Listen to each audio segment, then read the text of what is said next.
Oi, pessoal. Continuando a nossa série sobre ecologia, a gente vai falar agora de um efeito que tem um nome que pode ser muito complicado, magnificação trófica, né, ou bioacumulação. É um efeito ambiental muito importante, bastante relevante, aparece sempre nos principais vestibulares. E não é tão complicado quanto o nome pode indicar, tá bom? Vamos ver do que se trata. A magnificação trófica diz respeito à acumulação nos tecidos dos seres vivos, nas células, nos tecidos dos seres vivos, de substâncias que são poluentes não biodegradáveis. Tá? O que significa não ser biodegradável? Os seres vivos não conseguem metabolizar, não conseguem quebrar essas moléculas, não conseguem eliminar esses determinados elementos. Tá? E a gente tem alguns grupos de compostos não biodegradáveis que são muito importantes. Compostos ou metais pesados, né?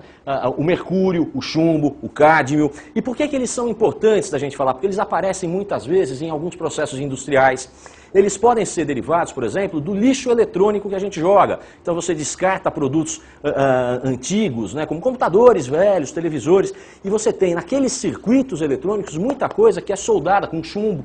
Tá, por exemplo, se isso vai para um depósito de lixo comum, esse chumbo pode acabar parando no solo, num lençol freático, contaminando um lençol d'água e pode acabar sendo consumido por determinados seres vivos. Cádmio, mercúrio, mercúrio muito importante no garimpo, né? Ele é utilizado de forma irregular no garimpo de ouro e acaba se volatilizando e acaba também sendo levado a corpos d'água, podendo contaminar bastante o ambiente.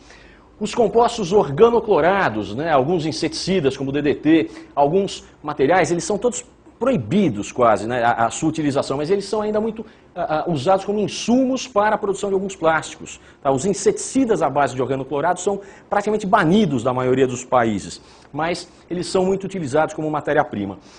E os compostos organofosforados, também utilizados em inseticidas, são bastante tóxicos, bastante venenosos. Tá? E qual é o problema principal?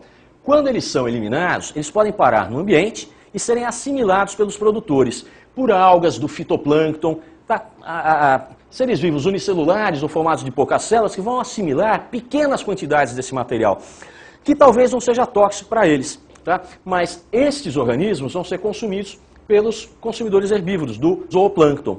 Tá? O zooplâncton, comendo estas algas, acaba colecionando nas suas células, nos seus tecidos, uma grande quantidade desse material. Por quê? Porque ele não é metabolizado, ele não é eliminado. Talvez ainda não chegando numa concentração perigosa, mas vem pequenos peixes herbívoros que comem esse zooplâncton, você vai ter um efeito cumulativo ainda maior. Peixes carnívoros, você vai ter um efeito cumulativo ainda maior nos tecidos de peixes carnívoros. E eles vão ser consumidos por predadores de topo, como por exemplo essas garças.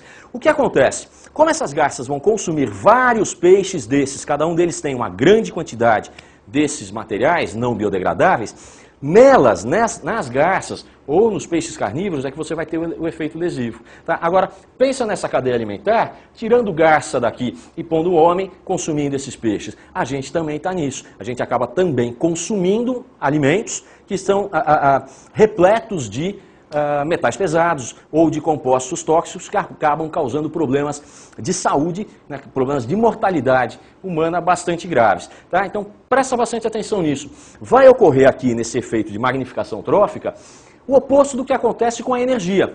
Lembra que a energia vai sendo dissipada ao longo da cadeia alimentar. Esses compostos vão se acumulando. Normalmente, quem sofre mais com isso são os últimos elementos das cadeias alimentares. Tá bom? Eu volto outra hora com outras dicas aí sobre ecologia, tá bom? Até mais.